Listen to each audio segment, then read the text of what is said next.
आप सभी को मेरा नमस्कार। मेरा नाम सोनू कुमारी है। मेरे गांव का नाम जेतुसर है। मेरे एसएचजी का नाम सरस्वती है और मेरे ब्लॉक खंडेला से हूँ और मेरे ग्राम संगठन ड्रिंगस है, संगम CLF है और जिला सीकर है, जिसमें मैं पोषण सखी के रूप में कार्य करता हूँ और मैं पोषण सखी का काम करती हूँ, जिसमें हमारी ट्रेनिंग हुई थी श्री माधोपुर CMTC में और फर्स्ट ट्रेनिंग तो हुई थी खंडेला में और सेकेंड और थर्ड ट्रेनिंग हुई है श्री माधोपुर। गर्भावस्था में महिलाओं को ज़्यादा पोषण की और ज़्यादा स्वास्थ्य की ध्यान रखने की ज़रूरत होती है, लेकिन उसको पता नहीं होता तो वो ज़्यादा ध्यान नहीं रख पाती, इसलिए उसके बच्चे या तो कुपोषित हो जाते हैं या पहले ही ख़त्म हो जाते हैं। तो इसलिए मैं ट्रेनिंग लेने के बाद जिस महिला गर्भवती थी उनके घर पे गई और उनको ना पोषण के बारे में बताया। और दात्री महिलाएँ हैं वो बच्चों को दूध पिलाती हैं, तो उसको भी स्वास्थ्य के बारे में जानकारी दी कि उसको पहले साबुन से हाथ धोना चाहिए और बाद में बच्चे को दूध पिलाना चाहिए। जन्म के 1 घंटे के भीतर बच्चे को माँ का दूध पिलाना चाहिए, वो अमृत के समान माना जाता है। जब महिलाओं की एसएचजी की या वीवो की मीटिंग होती है तो उसमें महिलाओं को बताती हूँ, फिर आगे महिलाओं को बताती हैं,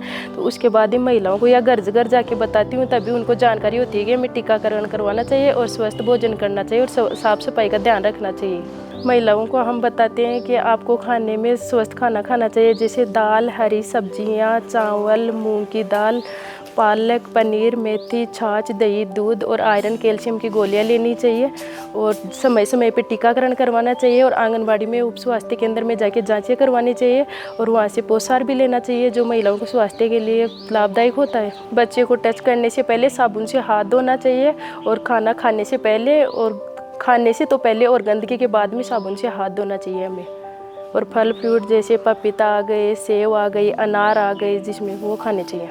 जो महिलाएं आंगनबाड़ी के अंदर या उप स्वास्थ्य के अंदर नहीं जा पाती उनको मैं मेरे साथ लेके जाती हूँ। पहले मीटिंग में बताती हूँ, फिर साथ लेके जाती हूँ, जिससे उनको अच्छा लाभ से मिल सके और उनके वहाँ पे जांचें और पोषाहार की व्यवस्था करवाते हैं उनसे बात करके।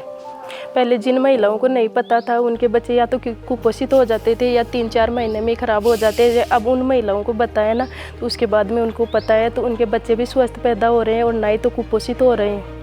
अब वो अपने स्वास्थ्य पे अच्छे से ध्यान दे रही हैं, टाइम पे अपनी जांचें भी करवा रहे हैं और खाने का भी ध्यान रख रहे हैं, जैसे हरी सब्जियां, दालें, फल, दूध, दही सब कुछ खा रहे हैं, तो उसके बच्चे भी स्वस्थ हैं और वो खुद भी स्वस्थ हैं। और पहले हमें पता भी नहीं था, इसलिए बाज़ार से सब्जियां लाती थी। बाज़ार से सब्जियां लाते हैं तो पैसे भी वेस्ट होते हैं और जाने आने का टाइम भी वेस्ट होता है, इसलिए ना सबने पोषण वाटिका घर में लगाई है, जैसे पालक हो गई, गाजर हो गई, मेथी हो गई और भी सब्जियां लगा रखी है, जिससे हमें शुद्ध सब्जी खाने को भी मिलती है और ना ही हम केमिकल वाली सब्जियां खाते हैं। इसलिए महिलाओं में बहुत सुधार आया है और वो स्वस्थ रहने लगे हैं, उनके बच्चे भी स्वस्थ रहने लगे।